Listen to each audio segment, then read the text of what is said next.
So this week is Birmingham and Bradford.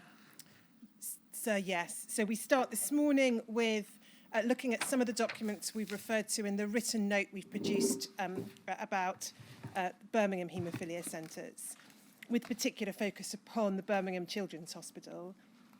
That'll be this morning. This afternoon we'll hear from Professor Franklin, who was the director of the Queen Elizabeth Hospital in Birmingham from 1983 to 1992. And his evidence will continue probably till tomorrow lunchtime. And then tomorrow afternoon, we'll hear from Dr. Wild, who took over as director at the Queen Elizabeth Hospital in 1992. And then on Thursday, we hear from Dr. Parapia, who was director at the Bradford Haemophilia Centre. Starting with Birmingham, the documents I propose to refer to in the course of the morning will relate to the following issues: an overview of the centre and its facilities, supplies of blood products and treatment policies, knowledge of risk of hepatitis and HIV, and testing for and treatment for HIV and hepatitis. I won't be dealing with Professor Hill's time as chair of UKHCDO. We may well look at that in a hearing at a later stage, either when we look at VCJ-DISA or in the course possibly of a presentation on the work of UKHCDO over the years. But I won't be dealing with that today. So haemophilia care in Birmingham, we know, was split between the Children's Hospital and the Queen Elizabeth Hospital. They were in fact designated jointly as a single haemophilia centre, although their patient population was different and they were obviously different hospitals. The Children's Hospital director until the middle of 1976 was Dr. Gillian Mann, and she was then succeeded by Dr. Frank Hill. The centre director at Queen Elizabeth Hospital was Professor Stewart until he was succeeded by Dr. Franklin, now Professor Franklin, in 1983. We can get a snapshot of numbers of patients if we go to SHIN 5045, please, Henry.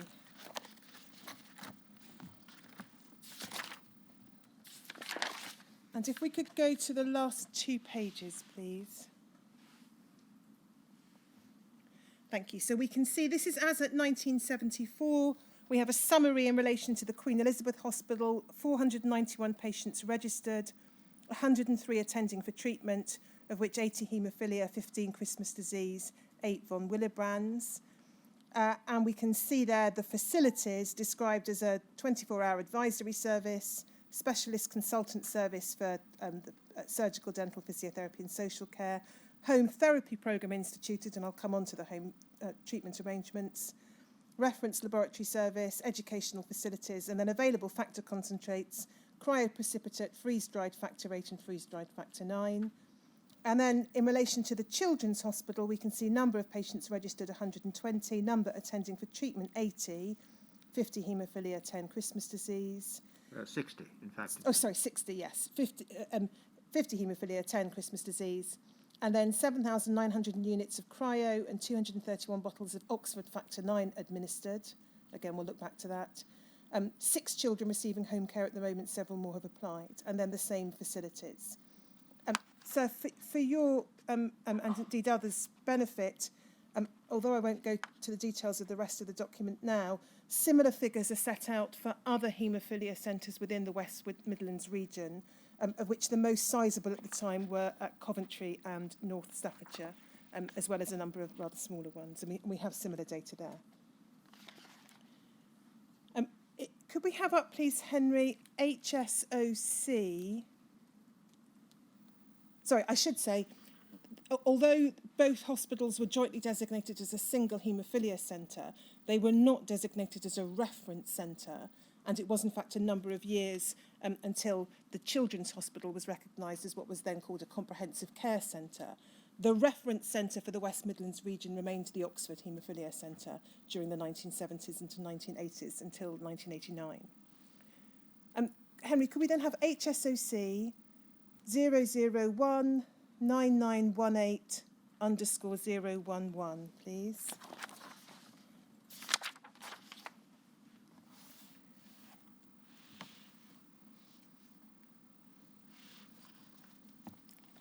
screen has gone ominously blank.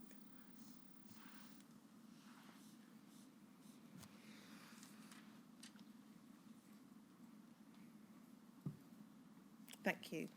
So this is a document from 1976, and if we go, it's a Haemophilia Society document. If we just go to the second page, we can see a theme which continues really over a number of years about what's said to be insufficient funding for the full range of facilities in Birmingham. So if we could go to the heading Application for Grants. Thank you.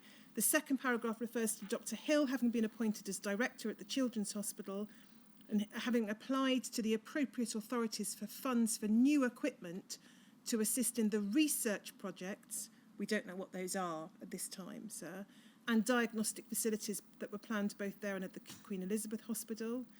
It had been made clear to him that equipment that he needed to the cost of £4,000 could not be provided through the usual channels, although he hoped to obtain the rest. And then there's a welcoming of his appointment, and it's reported that that could only help to improve the service in Birmingham, which had deteriorated and about which there had been several complaints. We don't have details, sir, of what those complaints were at that time. We know also from documents, I won't go to the individual documents, that there had been concerns about a lack of a full-time nursing sister at both the BCH and QEH. There were also concerns expressed in contemporaneous documents in the 1970s about limited technical staff available to perform diagnostics, and issues over the adequacy of and funding for laboratory facilities in Birmingham continued for a number of years, well into the 1980s. If I turn then specifically to Dr. then Professor Hill, he was a registrar in pathology at the United Oxford Hospitals in the early 70s, 1971 to 1973. He, according to a statement he provided to the inquiry in response to an individual witness statement from a patient, he says in relation to his career, he spent 11 months in laboratory and adult haematology in Oxford and 6 months in blood transfusion and immunopathology. He then moved to the Great Ormond Street Hospital and was there between 1973 and 1976. And it's there, his statement says, he received training in paediatric laboratory and clinical haematology. He was then, in July 1976, appointed as a full-time consultant and director of the centre at the Birmingham Children's Hospital. And his statement suggested that he divided his time between the Children's Hospital, where he had primary responsibility and conducted 8 sessions a week, and the Queen Elizabeth Hospital, so the adult hospital, where he provided 2 sessions a week, including, his statement says, running a haemophilia and hemostasis clinic. Just pausing there for a moment. That says July 1976, appointed as a full-time director. The document which is still on screen is a document which is dated April 76 and says he's now been appointed director. So Yes. this probably, perhaps, I don't know, was it the time between his appointment and actually taking out the post formally, or is the second date, that in July, simply wrong? I don't know, sir. We can check. Well, he certainly took up his appointment as director in 1976, succeeding Dr. Gillian Mann. But we can check the precise date and track down any discrepancy. The division of responsibility between the Children's Hospital and Queen Elizabeth Hospital appears to have continued until 1992. At that point, he ceased to have any involvement with the Queen Elizabeth Hospital, at least directly, and remained full-time at the Children's Hospital until his retirement from clinical practice in 2008. So the first main topic I'm going to look at in the documents is issues relating to supplies of the various blood products for treatment in the West Midlands region and the treatment policies that were adopted in Birmingham, in particular in the second half of the 70s and the first part of the 1980s.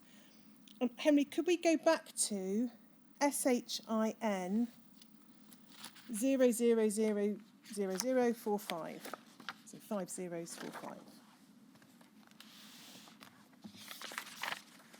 So we looked at the statistics in terms of numbers of patients at the end of this document, but you'll see this is a set of minutes of something called the West Midlands Regional Health Authority treatment of haemophiliacs. It then became referred to subsequently as a working party. And this meeting is the 18th of December 1975. We can see, not yet in attendance because Dr. Hill's not arrived, Dr. Hill, Dr. Mann is there, and Dr. Stewart representing the Queen Elizabeth Hospital. If we go halfway down the page, to the bottom half of the page, we can see a heading, Availability of Cryoprecipitate and Freeze-Dried Factor VIII. And there is a detailed discussion about supplies of cryoprecipitate, supplies of Factor VIII. So we can see Dr. Bird, who I think was from the Regional Transfusion Centre at the time, explaining that there was an expectation of receipt of cryoprecipitate, and it said at the present rate of demand it would be impossible to meet the West Midland region's need, that is I think for cryoprecipitate, and also supply to the Lister Institute with the amount of fresh plasma they require. There's a reference to financial allocations having been made by the DHSS, but these not being sufficient, and the Regional Health Authority having agreed to increase the blood donor teams and give high priority to necessary capital building work at the Blood Transfusion Centre. And then there's reference to a table, which we don't have, showing cryoprecipitate supplies to hospitals. At this stage, it said over 60% were supplied to the QEH and children's hospitals, so that's the Birmingham hospitals. Dr. Bird's reported to have said that the requirement of the Queen Elizabeth Hospital was rising. He stressed that if the present demand continued, the supply of cryoprecipitate would soon be exhausted. There would not be enough for the region, let alone the Lister Institute. He raised the question of centres buying commercially prepared freeze-dried Factor VIII, and members then considered a paper by Dr. Stewart on the availability of freeze-dried Factor VIII concentrate from the Lister Institute. We don't, I'm afraid, have that paper. And then if we go to the top of the next page, it records that Dr. Stewart, so the then director at Queen Elizabeth, made the point that as the BTC was unable to meet all his requirements of cryoprecipitate, it was necessary for him to purchase commercially manufactured concentrate. And if we go to then a few lines down, following discussion, it was agreed, one, to draw the attention of the regional medical officer to the possibility of an acute shortage of cryoprecipitate over the next few weeks. Two, to draw the attention of the regional scientific committee to the problem of the supply of cryoprecipitate and the cost consequences of buying commercial Factor VIII concentrate. Three, to recommend to the regional scientific committee that all directors of associated haemophilia centres be allowed to purchase commercially prepared concentrate should the necessity arise. The recommended Factor VIII concentrate was cryobuline. So you will see from that, and we see it from a number of meetings over the following years, at that point in time, cryoprecipitate was the main form of treatment used in Birmingham and indeed at the other centres in the West Midlands. But there was an issue in relation to the supply of cryoprecipitate, it was said, and directors' response was to say they were going to have to make that up by buying commercial products. And we'll certainly see from the annual returns that commercial products then started to be used to a considerable extent in the second half of the 1970s. If we just go to the bottom of this page, there's a discussion on home treatment. Members reported that the number of haemophiliacs on home treatment was steadily increasing. It was agreed that this was the preferable form of treatment, but there was discussion concerning the possible increased requirement of cryoprecipitate/Factor VIII concentrate in order to offer this more widely.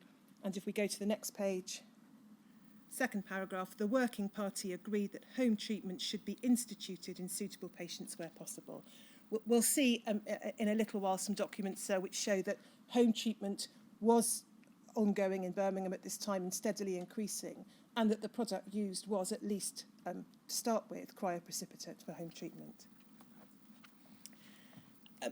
That discussion about concerns in relation to supplies took place in 1975 against a background of national concerns about self-sufficiency, which we've obviously heard from other witnesses and in other documents, and also supra-regional concerns. So there are a number of meetings that take place during this time of what's the snappily titled Haemophilia Centre Directors, Regional Transfusion Directors and Regional Scientific Advisors from the supra-regional territory for which Oxford Haemophilia Reference Centre had responsibility. So this was a wider group than the West Midlands.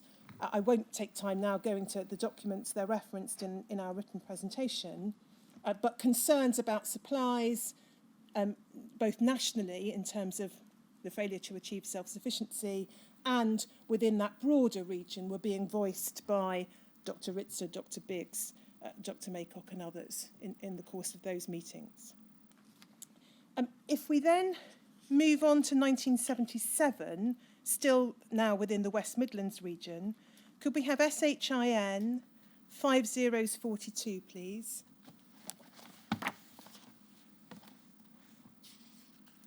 So here we have a meeting of the Working Party on the Treatment of Haemophiliacs, as it's now termed, of the West Midlands Regional Health Authority.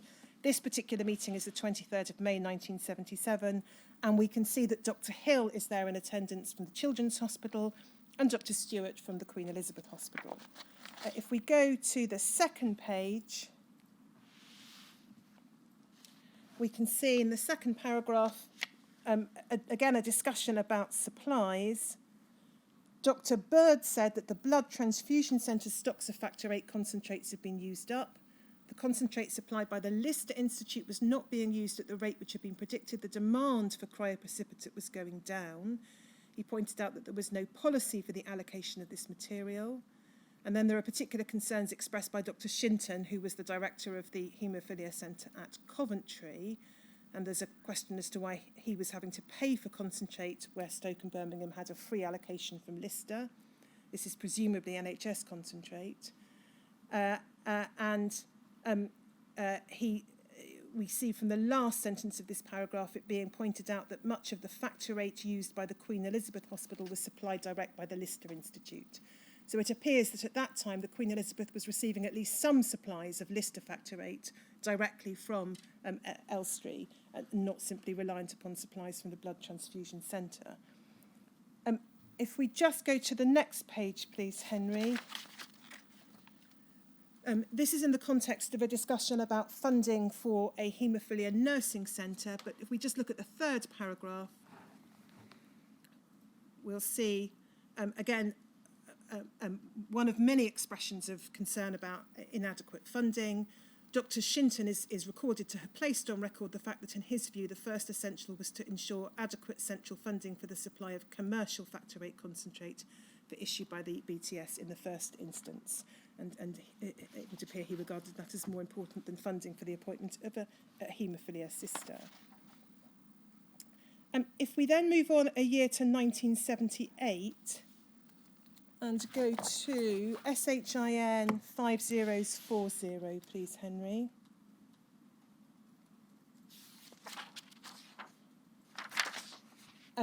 So this is a meeting of the same working party a year later, 15th of May 78, attended again by Dr. Hill and Dr. Stewart representing the two Birmingham hospitals. If we go to the second page, please. There is a long discussion, I won't go through all of it, about the availability of concentrate and freeze-dried factor VIII concentrate. There's a discussion about the extent to which targets are being achieved. And if we look at the fifth paragraph down in that under that heading, we'll see members then considered a paper by Dr. Stewart showing actual and estimated consumptions of factor VIII.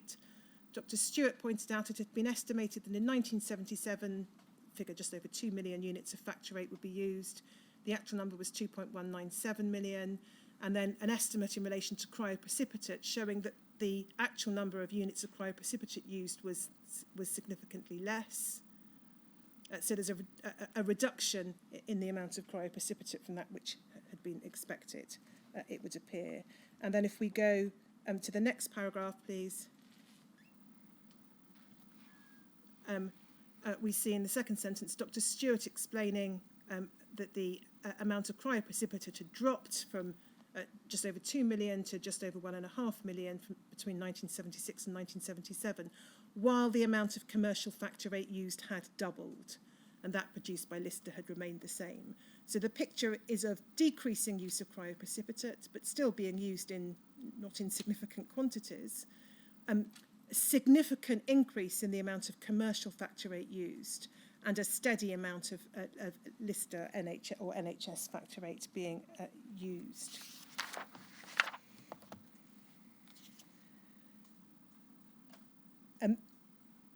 If we then go, please, to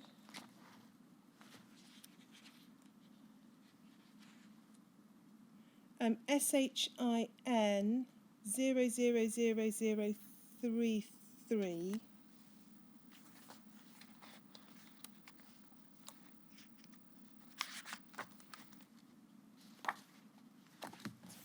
Just forgive me for a moment, sir.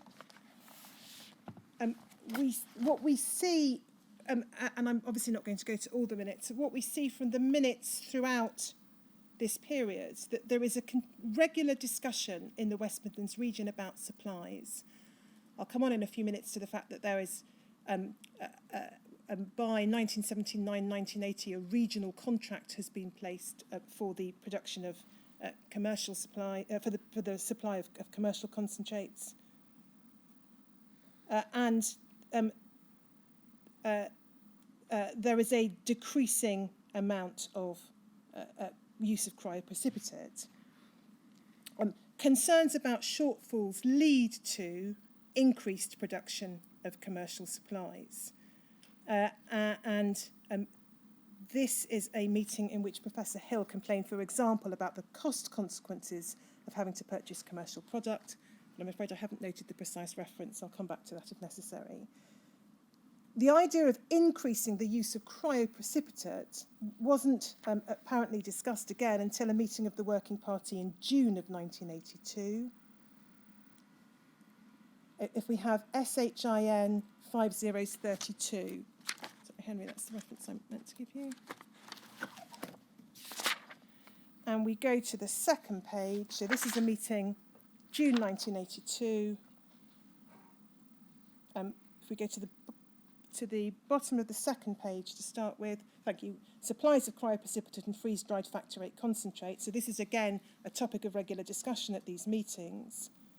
There's reference to an agreement having been reached between directors of transfusion centres and BPL about the pro rata return of BPL factor VIII.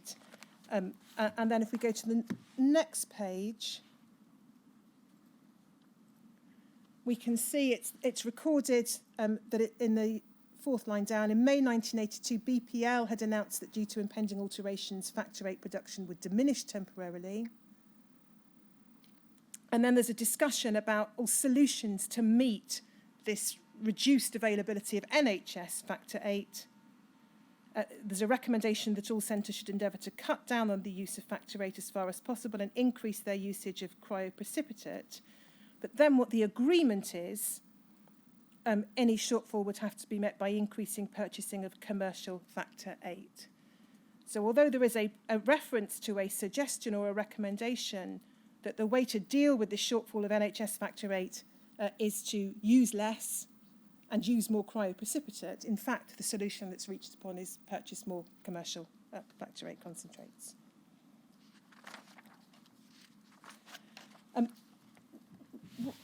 As I mentioned a few moments ago, sir, what we see from the documents around this time is the move towards a regional contract with commercial suppliers. And if we pick that up in SHIN 5041, please.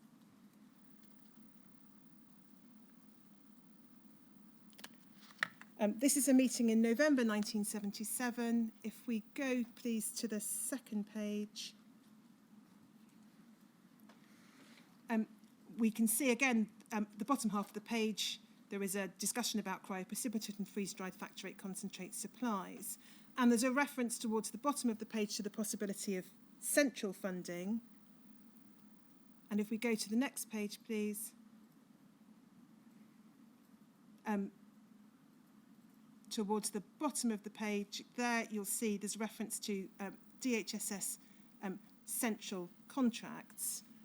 And this is the point at which there is discussed for the first time the possibility that the region might save money on purchase of commercial concentrates with either central or regional contracts.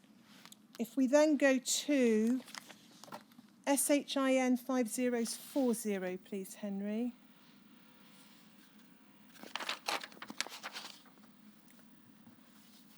We can see this is the meeting of May 1978, which we looked at a few minutes ago. If we go to the third page, we can see discussions about the contractual arrangements for purchasing commercial factor rates. So under the heading DHSS central contracts, it said that Dr. Stewart said the Queen Elizabeth Hospital obtained its commercial factor rate from 2 firms only. These firms had been changed in 1977. Members gave details of the costs of commercial factor rate from firms which they dealt with and agreed that it was a good principle to buy factor rate within the region from at least 2 commercial firms. The view then expressed by Dr. Stewart, that's a different Dr. Stewart from the Stewart who is the director of Queen Elizabeth, explained that there'd be no saving with a regional contract as the amounts being purchased would not increase the discount, and talks about there being no financial gain. But then there is a suggestion that further consideration will be given to this at the next meeting. And if we then go to SHIN 5037,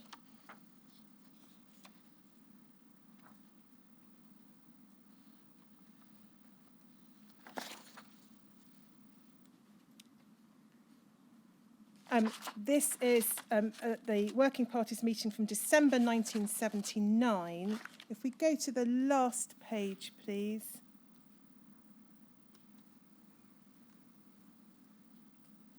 We can see, picking it up 4 paragraphs down, that by this time there is a regional contract in place. Other documentation suggests that there was a 1-year regional contract for the West Midlands region that had been awarded to Armour alone, which ran from around the middle of 1979 to the middle of 1980. We'll see Professor Stewart there raising a question of the rates for the purchase of commercial factor rate. Terms were no better than if he'd purchased factor rate as an individual. He didn't want to participate in a further regional contract after the present 2-year one expired. It doesn't appear that it was 2-year from other documents, but it's not entirely clear. Another regional contract then commenced. It would appear on the 1st of August 1980. The reference, but we don't need to go to it, Henry, is SHIN 5035. Again, it's a regional contract with Armour. And that appears to have been a 2-year contract.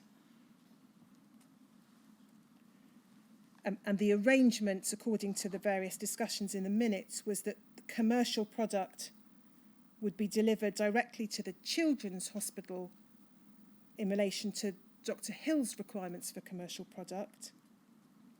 But other product was delivered to the transfusion centre and then called off by centres as and when required. So there appears to have been a difference in the practical arrangements for receipt of the supplies as between the Children's Hospital, where Dr. Hill received what he requested directly from Armour, and the other centres in the West Midlands region, including Queen Elizabeth, which appear to have called off the supplies from the regional transfusion centre as and when they needed those supplies.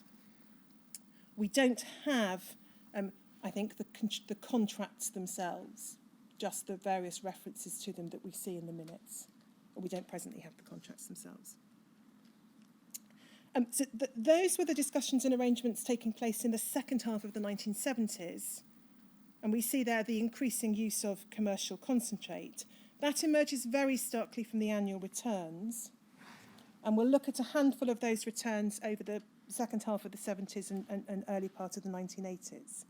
So if we start with the Children's Hospital annual return for 1975, that's at BWCT 40 145_001, please, Henry.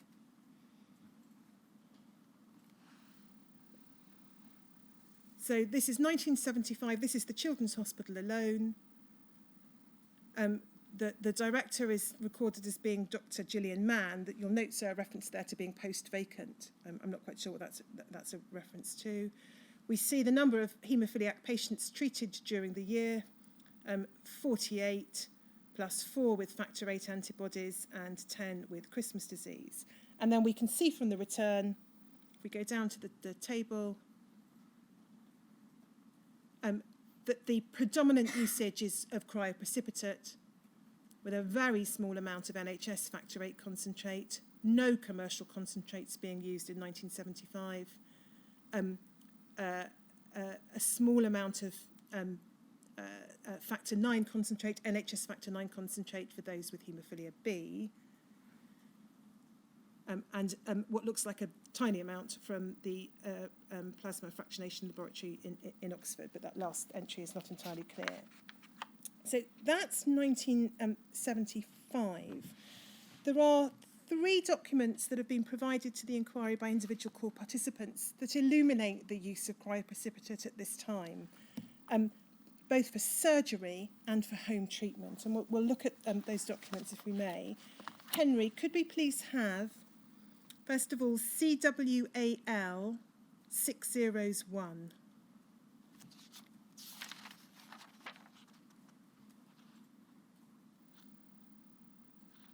This is a circular letter from Dr. Stewart, the director at the Queen Elizabeth Hospital, November 1975. And we'll see it's circular letter to all patients with a bleeding disorder who are registered at the Queen Elizabeth Hospital. He sets out the facilities at the QEH. If we go to the bottom of the page, he says that they're attempting to improve facilities along a number of lines, and point 3 is provide home treatment facilities for severely affected patients who wish to have this. I have enclosed an instruction sheet which we issue to our own patients on home treatment to give you an idea of what's required. All patients who start home treatment are, of course, given extensive training beforehand at the hospital, and home treatment is not started until we're quite sure that the patient has become an expert. We normally restrict home treatment to those patients who suffer mini bleeds per month and or live a considerable distance from a haemophilia centre. Most patients so far on home treatment use cryoprecipitate, but freeze-dried concentrate is likely to become available for a few patients who, for example, travel a great deal in the course of their work and are away from home for long intervals. So that's the letter. The instruction sheet that he referred to is at CWAL 602. And if we zoom in on the first half of the page, please, Henry, we can see it's headed Notes on Home Treatment Using Cryoprecipitate. So again, reflective of the fact that the practice at that time was to use cryo for home treatment. The following items are necessary for home treatment, and then we see a list of items: a deep freeze, so that's a domestic freezer, a portable refrigeration box for transport, cryogel packs to keep the cryoprecipitate cool during transport, a thermometer, that's for the thawing process, packs of cryoprecipitate, tourniquet, and then home treatment packs. So a pack of what was required in terms of supplemental equipment was available from the blood bank. We don't need to look at the detail of those. If we go to the next page, please, Henry, we see then, if we zoom in on the section under the heading Procedure for Infusion of Cryoprecipitate, we'll see there that there are then some detailed instructions for those on home treatment who, as Dr. Stewart's letter had said, would have been trained in the process. They assess the severity of bleed, decide whether you can treat it satisfactorily at home, whether you need advice from the QEH, or whether you require to come to ward E4B. Point 3, complete a home treatment record sheet. Point 4, select 6 donor packs of cryo. Point 5, fill a basin with water until the temperature is 37 degrees centigrade. That's hence the need for the thermometer. And then various equipment has to be selected. If we go over the page, we go to the top half of the page, please, Henry. We can see Point 7, when all the cryoprecipitate has melted and is free-flowing, and then it says this usually requires about 5 minutes at 37 degrees centigrade, so not a particularly long period of time. And then there are various practical instructions, step by step. We don't need to go through all of it, but it tells the patient exactly what to do. It identifies things that might go wrong and explains what the patient should do. And then it essentially explains that the patient will infuse the cryoprecipitate and then dispose of the equipment. If we go to the next page,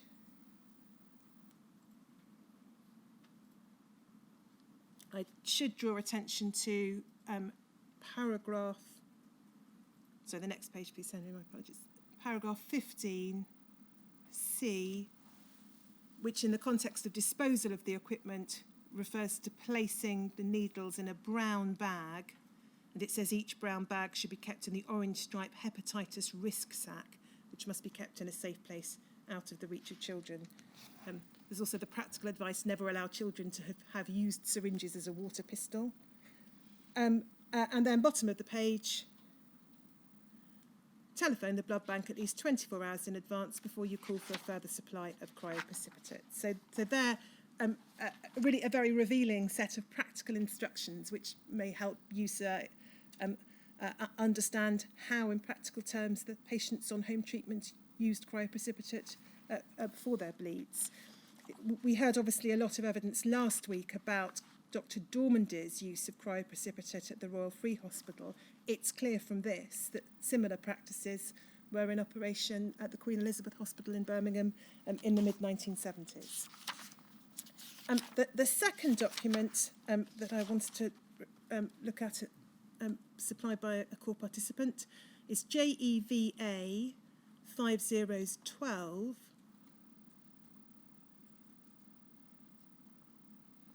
This is a letter from Dr. Gillian Mann, dated the 19th of June 1975. It's about a patient, Jonathan Evans, and you'll just see it's planning surgery, but it's interesting to see how she describes how surgical cover will be provided. She says this: we thought it wise to check Jonathan's blood for the presence of factor VIII inhibitors before planning any surgical procedure, however minor. He does not have factor VIII inhibitors, so it should be possible to carry out the procedure under cryoprecipitate cover in the usual way. So you'll see there a description of cryoprecipitate cover for surgery in the usual way.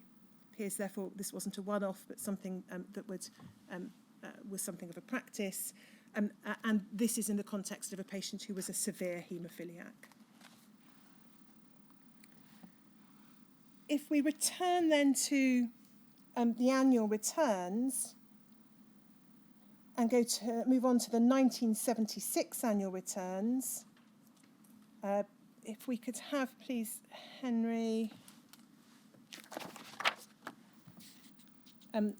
BWCT 40176.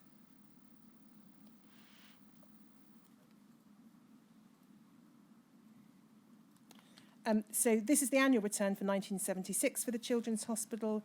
We've got the figures of patients treated that year: 46, 3 with inhibitors, 5 with Christmas disease. And we can see there, again, this is prior to the usage of commercial concentrate. The predominant treatment is with cryoprecipitate, and then there is a smaller amount of NHS factor VIII concentrate used. And then for those with Christmas disease, NHS factor IX concentrate used. If we then look at the Queen Elizabeth Hospital return for the same year, that's at HCDO 5028_002, please, Henry. And if we go to page 8,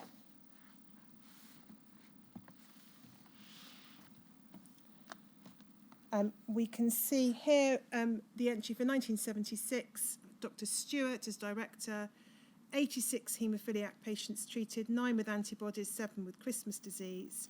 And then if we go down the table, we can see substantial amounts of cryoprecipitate used, reasonably substantial quantities of NHS factor VIII concentrate. But here at Queen Elizabeth Hospital, we see that there are commercial concentrates that have been used, again, in reasonably substantial quantities in the course of 1976, factor VIII produced by Armour and cryobuline produced by Immuno. There is also usage of either bovine or porcine factor VIII concentrates, and then NHS factor IX concentrate for those with Christmas disease. So one could sum that up by saying that, broadly speaking, the usage of NHS concentrate is equal to the use of commercial concentrate, a little bit higher.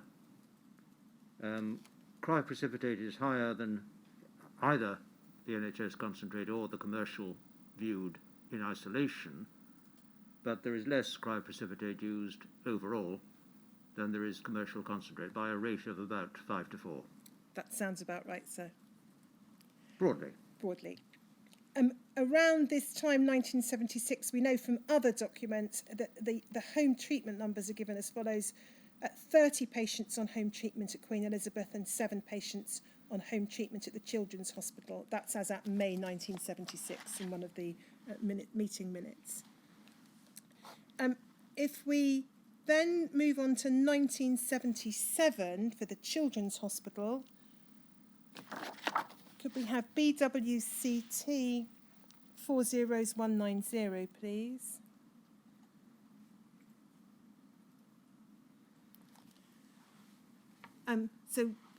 By now, Dr. Hill is the director.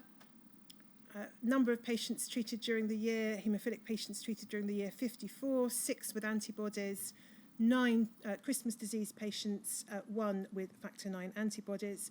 And then if we look at the treatment, we'll see still substantial volume of cryoprecipitate being used, apparently no LHS factor VIII concentrate at all, and then Armour factor VIII concentrate being used, and a small amount of the immunocryobulin product.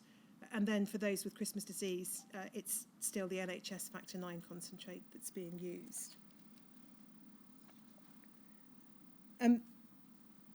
We don't, I think, have the annual return for 1977 for the Queen Elizabeth Hospital, but if we go to CBLA 40940,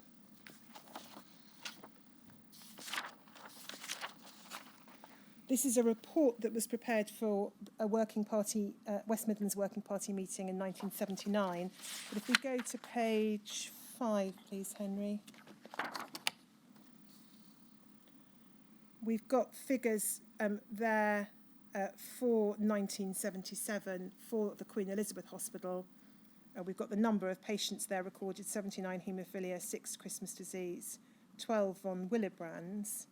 And then we can see there cryoprecipitate in usage, Lister in usage, and then commercial factor VIII concentrates, the product which is used most, and then Oxford factor IX, no doubt for the Christmas disease patients. So that's 1977 for the Queen Elizabeth Hospital.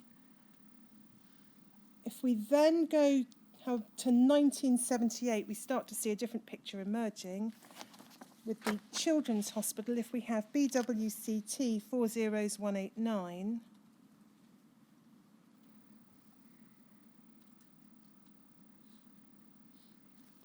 this is the annual return completed by Dr. Hill for the year 1978.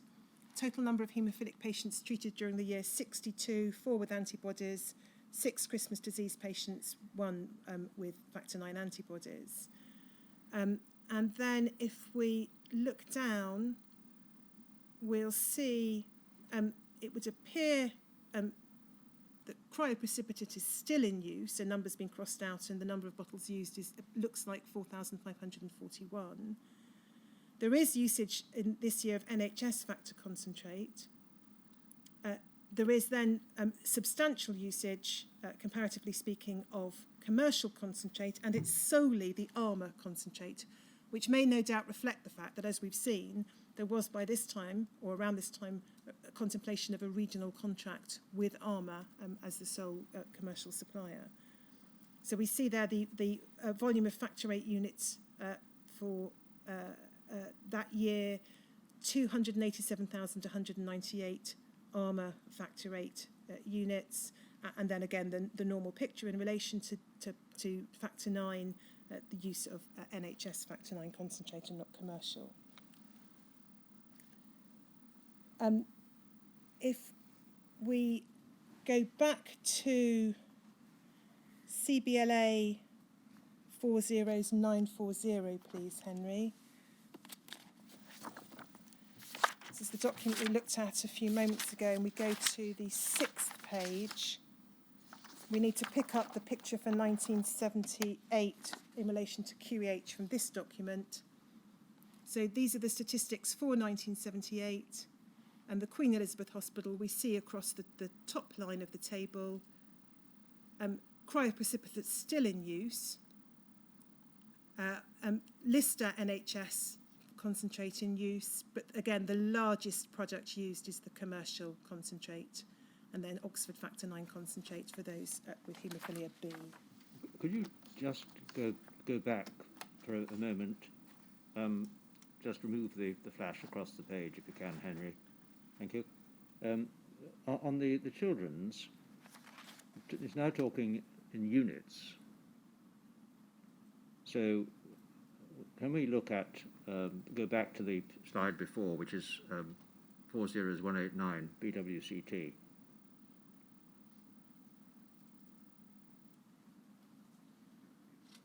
BWCT 40189.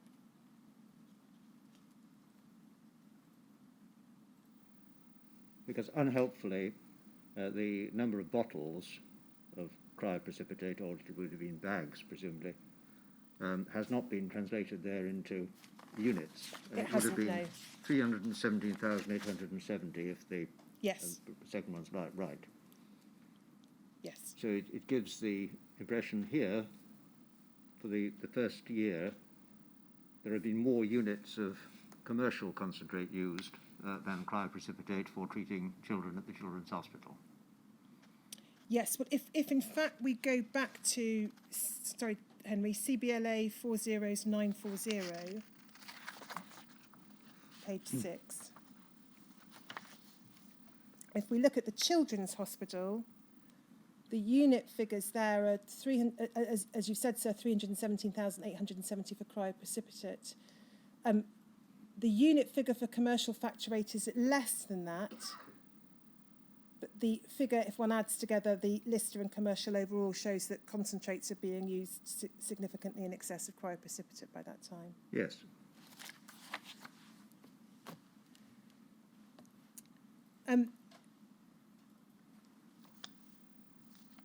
If we just go to SHIN 5036, please, Henry.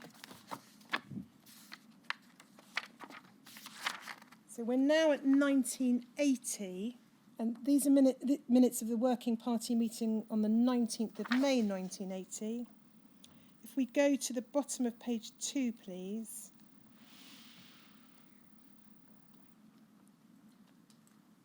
This is describing the situation in the West Midlands region rather than simply looking at either the Children's Hospital in Birmingham or the Queen Elizabeth Hospital. But we'll see what's said there is the use of factor 8 had been constant during the past 4 years. The use of commercial concentrate had increased from 21% to 53% during the same 4-year period, and by a factor of 50% between 1978 and 1979.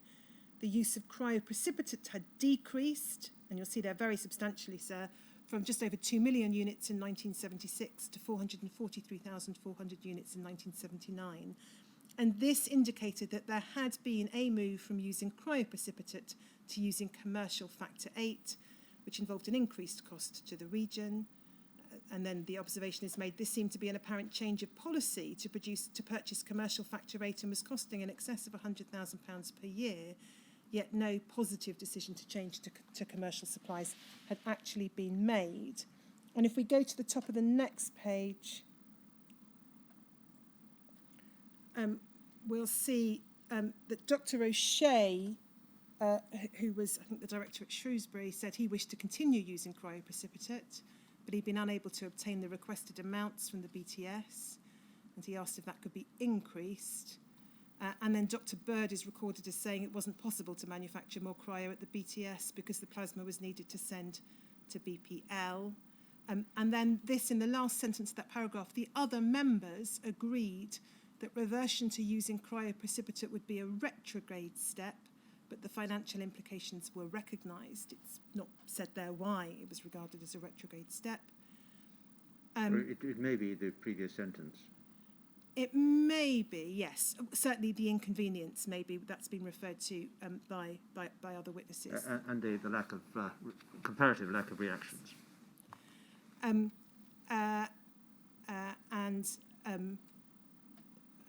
There's reference then to there having been no official policy statement on the production of cryoprecipitate, but an encouragement to continue to send supplies of plasma to BPL for the manufacture of NHS factor 8. So the plasma is being used essentially to manufacture the NHS plasma 8 as a priority over the manufacture of cryoprecipitate, appears to be the picture. If we then look at the 1981 return for the Children's Hospital... But it would follow, presumably, that the cryoprecipitate which was made locally. Yes. Yes, absolutely. From the local regional transfusion centre. So if we go then to the 1981 return for the Children's Hospital, which is BWCT 40137, please, Henry.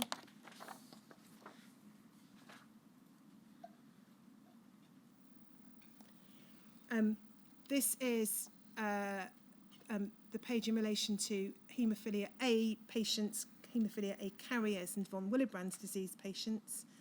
We can see 55 Haemophilia A patients, 1 carrier, 10 von Willebrand's disease patients treated during the year. And then we can see in the table cryoprecipitate still in usage. The volume now used in hospital recorded as being 159,900 units, but nothing used for home treatment by 1981. There's NHS factor 8 concentrate, but by far and away the main treatment now used at the Children's Hospital by 1981, as you'll see, is the Armour factor 8 concentrate. Hospital usage is 751,139 units. Home treatment usage is 413,680 units. So by 1981, it's very clear from the returns that the move to commercial products has effectively taken place, and that the sole commercial product being used, at least at the Children's Hospital at that time, is the Armour product. For the sake of completeness, we have also within this the return in relation to patients with haemophilia B. That continues to show the sole treatment being with NHS factor 9 concentrate. And then if we just complete the pictures with 1982, 3 and 4, just so that we can see how the usage continued.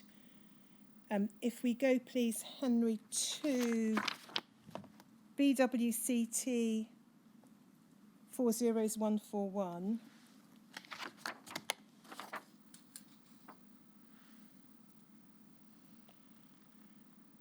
This is 1982 at the Children's Hospital. Again, we've got the numbers of patients treated. At the top, we can see a modest amount of cryoprecipitate used, some NHS factor concentrate used, 31,000 odd at hospital, 191,000 for home treatment. But the bulk of the treatment, again, is with the Armour product, factor 8, 752,512 units for hospital treatment, 465,082 units for home treatment. So the pattern established, at least by 1981, continues. And if we then look at 1983, we'll BWCT 40140, please.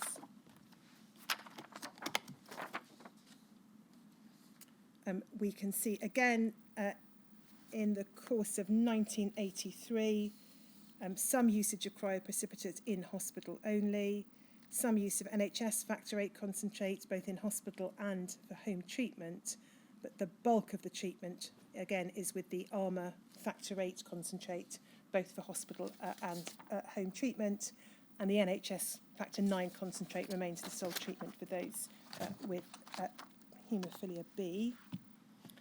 That's 1983, and then finally, for present purposes, 1984, BWCT 40142, please, Henry.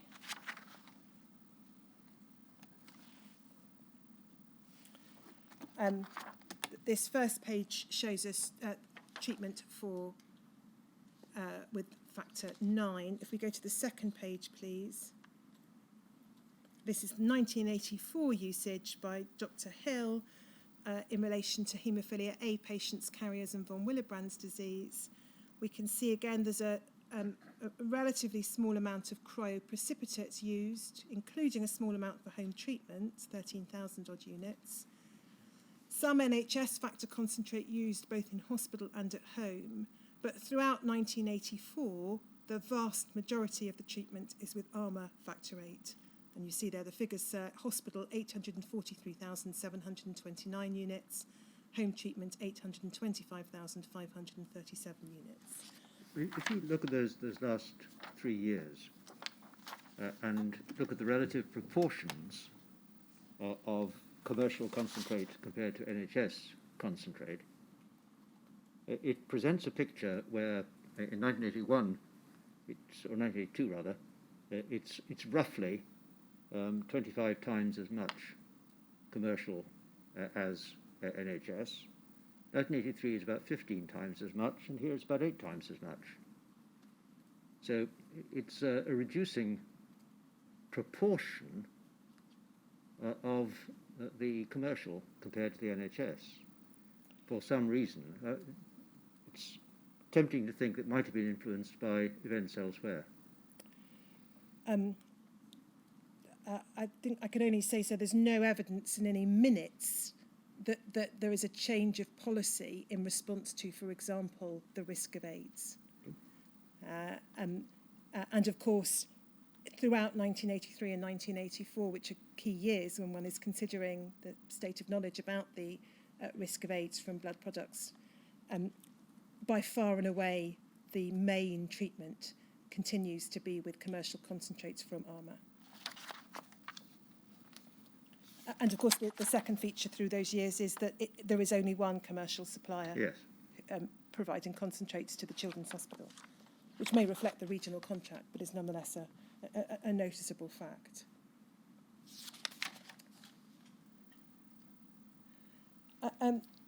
Just one other document I should look at from 1984. It's at IPSN 4036_012, please, Henry.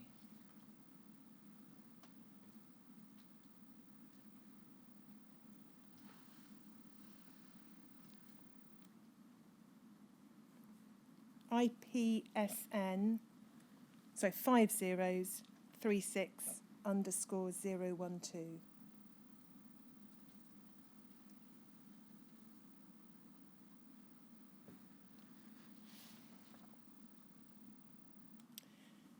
This is a document we've looked at in relation to other centres. It's an internal, I think, Spaywood report about approaches to the treatment of inhibitor patients in the UK, looking at it particularly as to what their attitude, clinicians' attitude is towards the use of High-8C, which was the porcine product. If we go to page 8, please, Henry, we'll just see what's said about Dr. Hill's approach.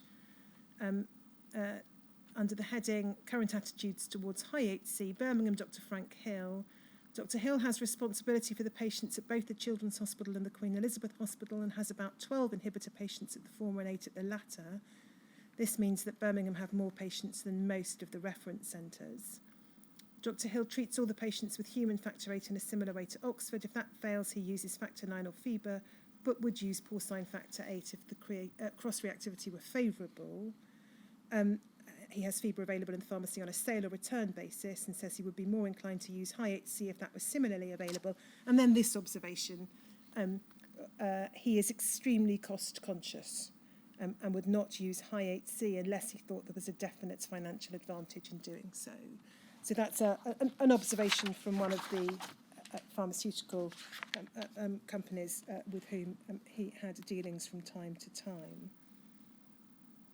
time. So just perhaps to pick matters up in 1985, we know from documents that we'll look at with Professor Franklin this afternoon that in December 1984, following the reference centre directors meeting at BPL and the production of the UK HCDO's AIDS advisory document, there was then a regional West Midlands meeting which looked at the move to heat-treated concentrates. And as I say, I'll explore that with Professor Franklin in the course of his evidence. But if we just pick matters up in 1985 at SHIN 5024,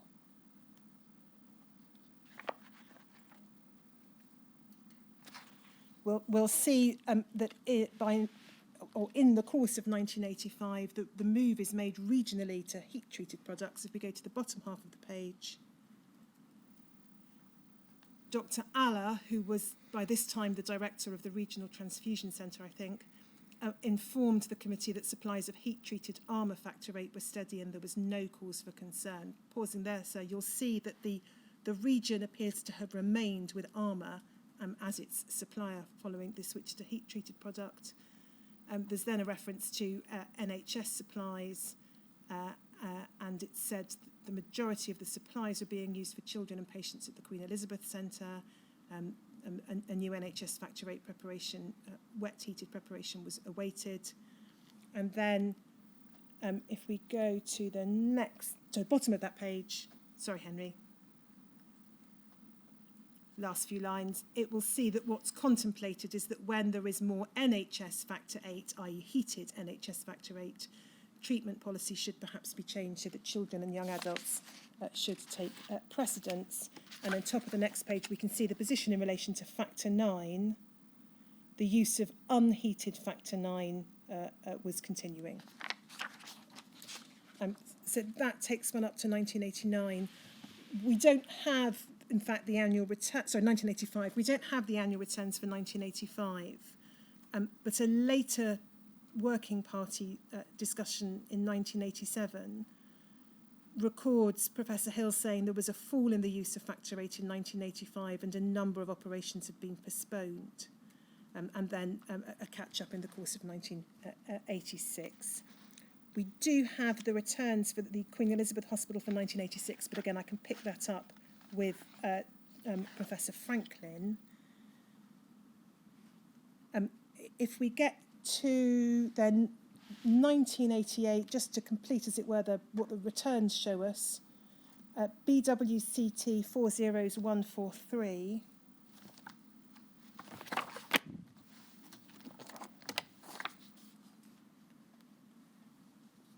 So this is Dr. Hill's return for the Children's Hospital in 1988. We can see then no longer usage of cryoprecipitate, various factor VIII products, concentrates used, no doubt, or heat treated, including NHS product. No longer armour in 1988, it's alphas prophylate and cutters coate being used. And then you'll see at the bottom reference to other materials, DDAVP.